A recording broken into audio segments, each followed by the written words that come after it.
सोलापूर शहरातील हद्दवाढ भाग, दीक्षित नगर भाग 2 या भागात मागील काही दिवसापासूनच ड्रेनेज तुंबून त्याचे घाण पाणी थेट नागरिकांच्या घरात घुसल्याने तेथील नागरिकांच्या आरोग्यास धोका निर्माण झाला आहे।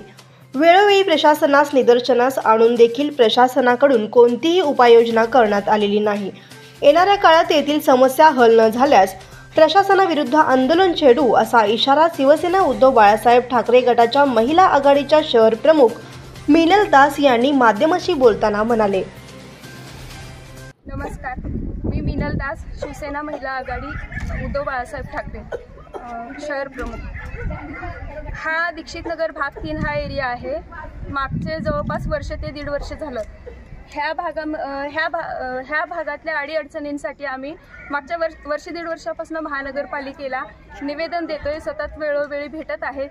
इथे जी जैतूनबी शाळा आहे, जैतूनबी शाळेच्या पाठीमागे एक नाला वाहत आहे, तर त्या नाल्याचं पाणी जे आहे हे पूर्ण दीक्षित नगर भाग 3 मध्ये पसरत आहे आणि ते इतक्या मोठ्या प्रमाणावर घाण पाणी आहे की लोकांच्या घरामध्ये ते पाणी जात आहे। रस्त्यावर पाणी आहे, लोकांना यायला जायला अडचणी होत आहेत। घरामध्ये पाणी जात असल्यामुळे पावसाळा असू दे किंवा इतर वेळेचे जे नळाला पाणी आल्यावर असू दे किंवा वाहतं सांडपाणी असू दे, ते सर्व पाणी कायमस्वरूपी ह्यांच्या घरामध्ये जात असतं। इथल्या नागरिकांना इतका त्रास होतोय, ह्यांना घरात राहायचं म्हटलं तर अडचणी यायला लागल्यात आणि ह्या सर्व घाणीमुळे आरोग्याच्या तक्रारी इथे निर्माण व्हायला लागलेल्या आहेत। पावसाळ्यामध्ये ह्यांना ये जा करण्यासाठी त्रास होत आहे। लहान मुले आजारी पडत आहेत। इथे व्यवस्थित चेंबरची सोय नाहीये। आता मध्ये काही चेंबर केलेले आहेत तर ते ब्लॉक झालेले आहेत, ते चेंबर सुद्धा वेळोवेळी क्लिअर केले जात नाहीत। त्यानंतर इथे जे रस्ते आहेत, रस्ते सुद्धा नीट केलेले नाहीत, काय नाही, असेच नुसते कच्चे रस्ते केलेले आहेत। लोकांना जायला यायला त्रास होत आहे। पावसाळ्याच्या दिवसात तर मुलांना शाळेला सुट्ट्या कराव्या लागत आहेत, शाळेला सुद्धा जाता येत नाही। लोकांना रोजची कामं जी आहेत ती थांबवावी लागतात, त्यांना कामासाठी बाहेर पडता पण येत नाहीये। अशा त्यानंतर हे सगळं जे घाण पाणी साठते ह्याच्यावरती मच्छर बसत आहेत, आळ्या होत आहेत, किडे होत आहेत, साप फिरत आहेत। त्यामुळे इथल्या लोकांचं राहणं जे आहे ते इतकं मुश्किल झालेलं आहे।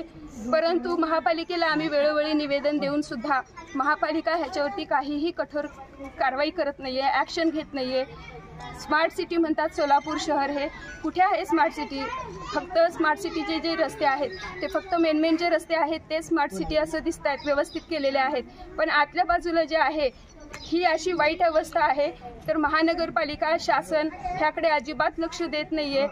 इथल्या लोकांना जो काही आरोग्याचा त्रास होत आहे, त्यानंतर इथलं जे पाणी आहे ह्याच्यामध्ये 2-3 वेळा लहान मुलं पडलेली सुद्धा आहेत। त्यांचं म्हणजे इथली एवढी वाईट अवस्था आहे, जीवघेणी अवस्था आहे, तरी सुद्धा महापालिका ह्याची दखल घेत नाहीये। तर आम्हाला ह्या माध्यमातून पुन्हा एकदा महापालिकेला कळकळीची विनंती आहे आणि आमचं इशारा सुद्धा आहे की जर आता ह्या वर्षी पावसाळ्यामध्ये जर कुणाला काही इथल्या नागरिकांना, मुलांना आरोग्याच्या काही जर तक्रारी झाल्या, त्रास झाला, तर आम्ही खूप मोठ्या प्रमाणामध्ये, खूप तीव्र अशा स्वरूपामध्ये महानगरपालिकेसमोर बसून मोठ्या प्रमाणात आंदोलन करण्यात येत आहे। त्यामुळे लवकरात लवकर आपण ह्या वस्तुस्थितीची दखल घ्यावी आणि लवकरात लवकर काहीतरी इथे उपाययोजना करण्यात यावी। धन्यवाद। बंधुप्रेम न्यूज चॅनलला लाईक, सबस्क्राईब व बेल आयकॉन दाबायला विसरू नका। धन्यवाद।